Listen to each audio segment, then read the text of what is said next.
Okay, Anabolic Academy on Serious and Silliness Bodybuilding.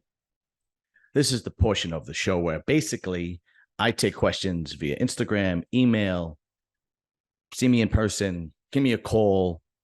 I don't care. Anyway, just send that question over to me and I will answer it and give you the best possible fitness bodybuilding answer I could possibly give you. So we actually got a few good questions. So we're going to get started on, I have one email and then the rest are Instagram questions. So this is, let's see, who is this? Oh, okay. Design Build Staten Island. Okay. This is actually a friend of mine. His name is Joe. This is like one of the only two guys I still keep in touch with since childhood. Anyway. All right. His question is, what is a good split for the dad bod type trying to get back into shape? Obviously, time constraints. He has kids, his wife, work. His visceral fat is tough to lose without weight training, and some kind of macro diet to go along with it. All right. So this is a lot of guys' issues. I mean, this happens a lot. Now, my friend Joe, he's an architect and he owns his own architectural firm. So he's always working. So, him and I used to actually train together. And I kept training and he put his emphasis into his business as he should have, right? And I started working for the city and then I started doing this. But anyway, so when people come to me like this and they only have 3 days a week and they want to get back into weight training, the simplest thing I say, push, pull legs, 3 days a week, 1 day push. So push would be chest, shoulders, triceps. Okay. That would be Monday. Wednesday, do pull. So pull would be biceps and back. And then legs is obviously leg day. You'll do leg day on Friday. And maybe if you could squeeze in an hour on each workout, that's 3 days a week. Either go. The best time for guys like that to go is early in the morning before work starts. The gyms are empty. You really have responsible people in the morning who have children and have to go to work, and they're early in the morning. They're like between 5 and 7 o'clock in the morning, and then they go straight to work. Maybe I see guys like that occasionally, like take a shower, go straight to work. I don't train in the morning, but there have times I have been because I was on a different shift at work, and that's basically what it is. Now, as far as a diet goes, if you're going to start over again, it's basic smart food choices. I wouldn't start meal prepping and diving head first and so on and so forth. No, smart meal choices. I know that he's always on the go. So when you have to get food for takeout, smart meal choices, so on and so forth. And if you can include some cardio, but at the beginning, push, pull legs, smart meal choices, smart food choices. And everybody knows a smart food choice. You have a protein source, your complex carbs, vegetables, so on and so forth. So, get back to the basics. And then as you go along, if you really get into it, you're going to find the time. And if you get into the groove where you kind of get up early 3 days a week, you're going to get into the groove where you get up early 5 days a week, right? And then get to the gym before you go to work and so on and so forth. That would be my recommendation. If you can't go early in the morning, go at your lunch break, because I know a guy like my friend Joe, who owns his own business and is very busy, and he has he has three kids, sorry. And he has a wife, and he's got to take care of things. Then maybe go on your lunch break, because when you go home, it's just nonstop until the kids go to sleep. And I know by the time the kids go to sleep, it's 8 o'clock and you're exhausted because from a long day. So that would probably be my recommendation. But all right. So next question, let me see. I think the rest of them should be all Instagram questions. Let's give it a shot. All right. Sup Talk Radio asked top 3 Mr. O this year. All right. Obviously, this is just my opinion, but my top 3 Mr. O this year will be Hottie, Derek, Sampson. I think if Hottie comes off, then I think Nick will move back into the top 3. The reason why I don't have Nick in the top 3 is if I don't think Hottie is going to come so far off that he's going to drop to 4th or 5th. If he does come off, then I could see Nick moving up in the top 3. The reason why I don't have Nick in the top 3 this year is because Derek and Sampson just continue to make improvements. Like, I've never seen bodybuilders like these two guys just continuously make improvements. They get bigger, they get harder, they get leaner, they get rounder with every contest. I don't think I've ever actually seen bodybuilders in bodybuilding history that got this good in this short a period of time and made these kind of gains. I mean, every time you look at a update from Samson or Derek, it's just like, holy shit, how did he improve already? They're just freaks of nature. I think Hadi is at the top. I don't think he can make any more improvements or add any more muscle, so on and so forth. And I think if he comes in just as good as last year, I think he'll probably get knocked out to like number 2 or 3. But if age is catching up to him and he falls off, then I could see Nick moving into the top 3. The problem is I just don't see Nick making the same improvements as Derek and Samson. Now, I don't know if Derek has maxed out the amount of muscle he has on his body. I know he's still a very young guy, so he still has plenty of time to make improvements. Believe me, I'm a huge fan of Nick. Nick Walker is one of my favorite bodybuilders. I love big, hard, grainy, big motherfucking bodybuilders. Those are my favorite types of guys. The Branch Warrens, the Ronnie Coleman's, the Jay Cutler's, the guys that you look at and go, what the fuck is that? And Nick is one of those guys. So believe me, I would love nothing more for him to win Mr. Olympia. But I have to remove emotion to give my opinion. And my opinion is Samson, Derek, Hadi in the top 3. Okay. Next question on Instagram.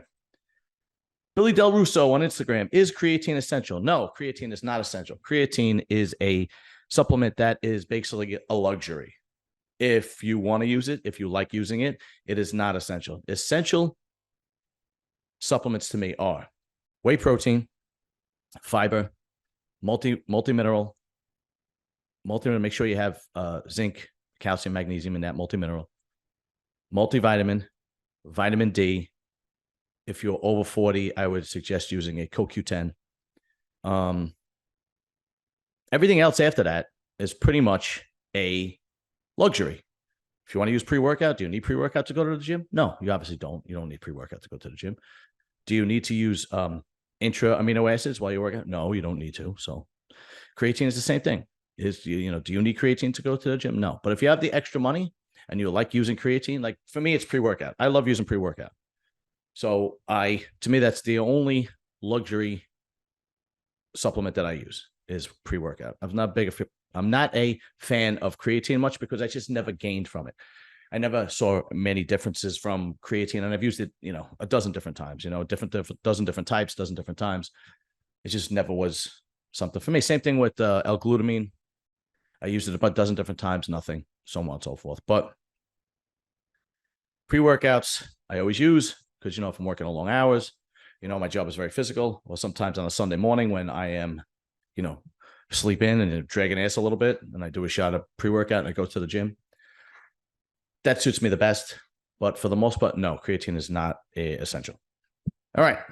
Although it is proven to work. So if you can afford it and you do like it, get yourself the basic creatine. And I think it's like 5 grams twice a day. That's all you need. That whole load. I don't even know if they talk about loading up. When I was a kid, they would do the loading up. You got 5 days a week, 5 times a day or whatever the hell it was. It was crazy.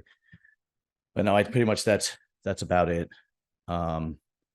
And to make it even better, if you do want to use creatine, just get the unflavored one, put it right into your protein shake. All right. Now, for my man, Fran is the man who always sends me questions on Instagram. He is Fran is the man on Instagram. The first one is, did it hurt sitting on the toilet bowl when you had striated glutes because there's no butt cushion? All right. All right. I know you guys can't see. Okay.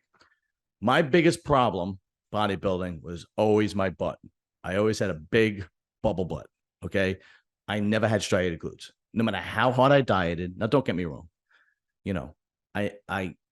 I only did NPC shows. Okay. And I never got very big. I mean, if I grew into it and I got bigger and I took bodybuilding more serious when I was younger, then maybe I would have had striated glutes. But I always had like a bubble butt, right? A big butt. I like big butts and I cannot lie. So I never had striated glutes. So that was never a problem. I never got so lean that the bottom of my feet hurt, like Dorian says, or sitting on the bowl or sitting down because there's no, body fat. I never got that lean. I I wish I could have. I probably would have done better, but I never really got that lean. So no, I never had that issue. Like you're talking about an NPC guy. Okay, I never even did a national level show.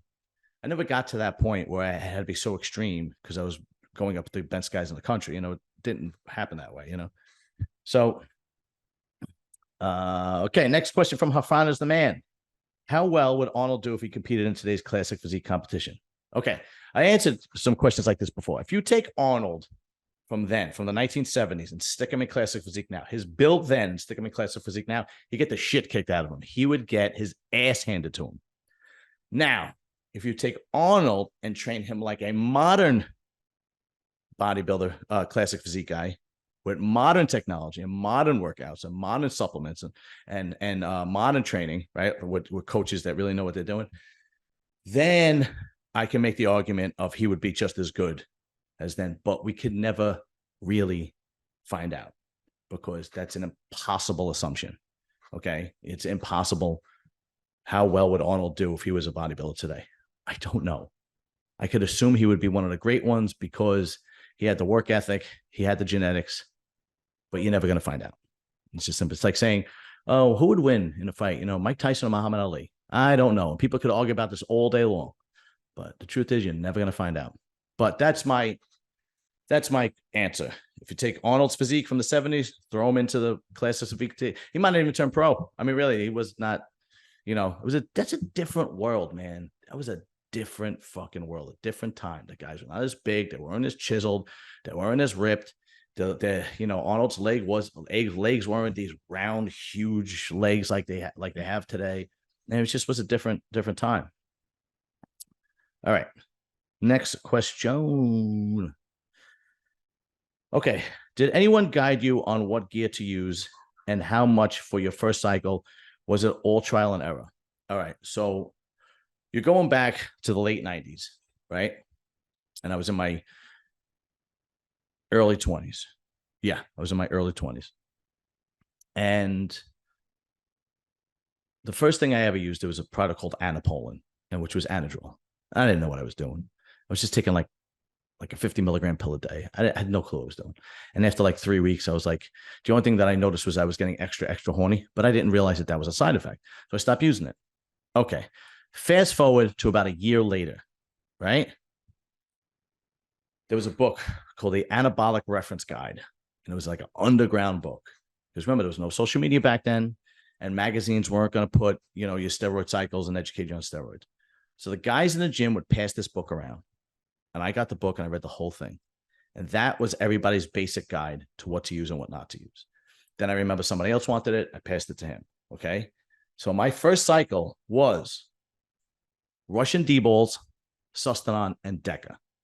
And I remember in 8 weeks, I put on 13 pounds. Now, remember, I was working out, but I wasn't working out with the intensity that I learned to work out with later on. I was like 21 years old, 21 or 22, something like that. Yeah. And then my diet wasn't the same. I would eat, but it wasn't as strict and as vigorous as it was later on. So I did have gains. And was it expensive? I'll be honest with you, dude. I don't remember. It was so long ago. I don't remember how much I spent on that stuff. I mean, we're talking, a long time ago. We're talking 25 years ago. It was a long time. But yeah, I remember it was Russian D-balls. It was these big white pop outs. I don't remember the milligrams. It was Deca and it was Sus. And it was not pharmacy grade. It was all underground stuff. Oh, wait. The Sus was, oh my God. The Sus was these vials. Like you had to score and crack, but they were pop. They came in like a pop out sheet, like a roll. So if you want the 10, you would peel the 10 off, almost like the lollipops that come in the string of paper, if you know what I mean, and you would pop them out, score it. I think they were Russian. I might be wrong. I don't remember. And then it was like, that was like some serious. I remember I got nosebleeds because my blood pressure was going up. Yeah, that was some hardcore shit back then. Okay. Next question. What's your prediction on how well Roman Fritz will do in the Olympia? I don't think Roman Fritz will break the top 10. I don't think. I think he'll be at the bottom of the barrel, 15th, 16th, like that, only because he just doesn't have the size. He has great flow. He's got great symmetry. He comes in shape. He's chiseled. He plays to his strengths, which is very smart of him. He is a bodybuilding warrior. He likes to compete, and he did this was probably the best year he's ever had. But, like I said about when I did the wrap up with Nathan winning, the France, the Chirou Classic in France, it's a different world. The Olympia is a different world. The Olympia is the greatest bodybuilders on planet Earth, and you will be exposed. And he'll be one of the smallest guys by a mile on that stage. And it is a bodybuilding contest. And it's not like the other guys aren't as shredded. They're as big and as shredded as Roman Fritz. Wait till you see Derek and Nick and Hadi and Hunter, Samson. These guys are. This is arguably probably one of the greatest times of bodybuilding history, because the talent pool is so deep, and you see guys coming out of the woodwork out of nowhere.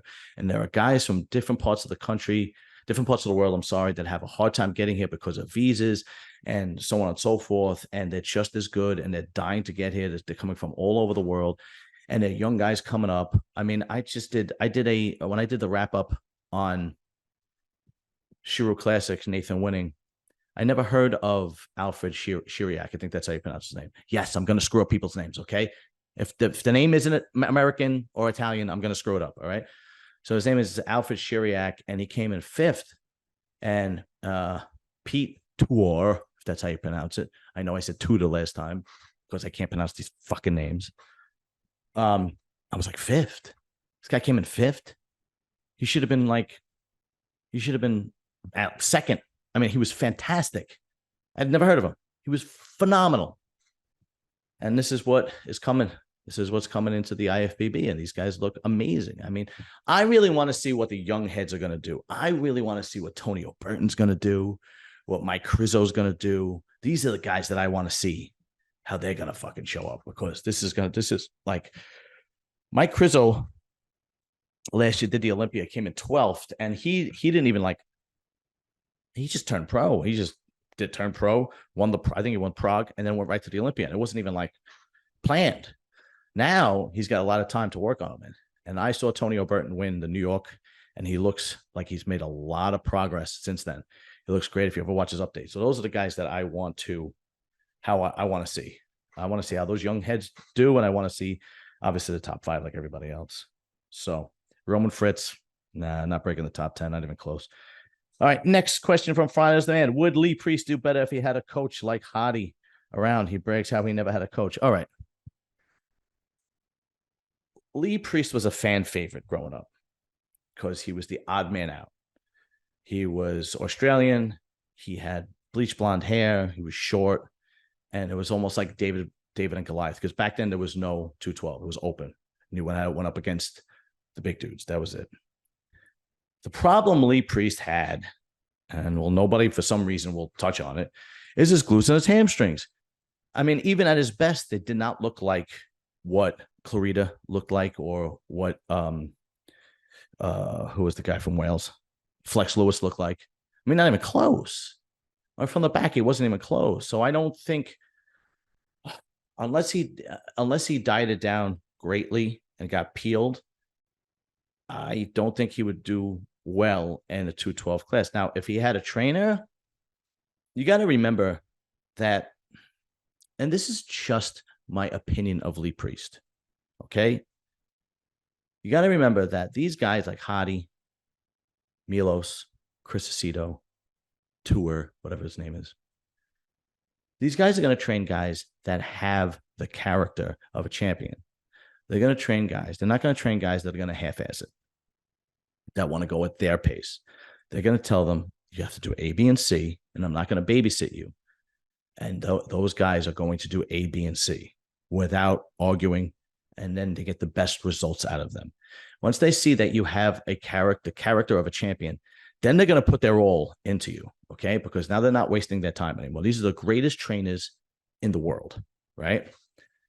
My opinion of Lee Priest was he didn't do as well as he should have, because I don't think he put as much hard work in as a Ronnie, as a Branch, as a Jay Cutler. I don't think he put that kind of work in. Now, why do I say that? Well, if you talk to when he's on Dave and he talks about his dieting and so on and so forth, you can clearly see that he really didn't suffer from dieting much. He had very high caloric intake, relatively caloric. And then on his off season, he got really fat. And when I say fat, I mean fucking fat, right? And then there was always, every year they had the road to the Olympia. And what they would do is they have a cameraman follow these guys around and they would train. And Lee Priest would train in the morning. And let's just say he was not the guy I was fast forwarding to get amped up to go to the gym, right? He didn't look like he was training very hard. Now, again, this is my opinion. This is my summation. I don't know the guy. This is just what I think would happen. If he had a trainer like a Hottie, he would have to show that character of a champion, right? Now, when you watch Road to the Olympia and you watch guys like Ronnie or you watch guys like King Kamali, then you wanted to get your ass to the fucking gym. Those guys, well, training like animals. Anyway, that's my opinion. I don't know. If he had a trainer and listened to him, yeah, he probably would have did better. I mean, it's just the way it is. Have you ever helped someone on a contest prep for bodybuilding show? How well did he, she do? I never did. I always wanted to. I never kind of got into it. I tried. Like there was a kid that wanted to do men's physique, and I was helping him for a couple of weeks, and he kind of didn't want to do it anymore. And I just never had the drive to be a trainer. It wasn't in me. I like doing this a lot better. I like talking about bodybuilding and giving my opinion and being a ham on the microphone and whatnot. So no, I never did that. Last question from Friday's Demand. Are you attending this year's Olympia? No, I will not be attending this year's Olympia. I wish I was, but no, I am not. I believe it is it's in Florida this year. I went to the one when it was in Florida. I think it was 2021. Yes, 2021. I went, and it was actually really fun. I went with the wife, and then we made it a vacation. We went to Universal Studios. We went to Epcot. We made it we usually have a yearly vacation together. So we made it that vacation. But the expo was fun. I mean, I remember the expo wasn't half the size of the one in Vegas, but I'm assuming that it'll probably be much better now because they know what they're dealing with. Because back then it was like an emergency. They had to move it because the COVID and so on and so forth. So I think 2020 they had it in Florida. I think 2021 they had it in Florida. Then they went back to Vegas. Then they're going back to Florida. And I think Vegas is just too expensive. And it just made sense to go to have it in Florida. I mean, I'm not 100% sure, but that's my guess. So that's basically it. That is this edition of Anabolic Academy. I appreciate you guys. Thank you very much for sending me questions. And this week's Muscle Talk will be really interesting because it's going to be me, Jason Arntz, and PhilHeath is going to be joining us. PhilHeath is prepping for the O right now as we speak. So he'll be actually fun. We'll be talking about his prep. We'll be talking about the new heads coming into bodybuilding, like we said, coming into the O, rather, like we said, like Antonio Burton and Mike Crizo, and see how they're going to do. PhilHeath has been around a long time, man. He's got a lot of knowledge, and he's a solid dude. So please tune in when that one comes out. I'm actually looking forward to doing it. All right, guys. Remember, like, share, subscribe. Later. Peace.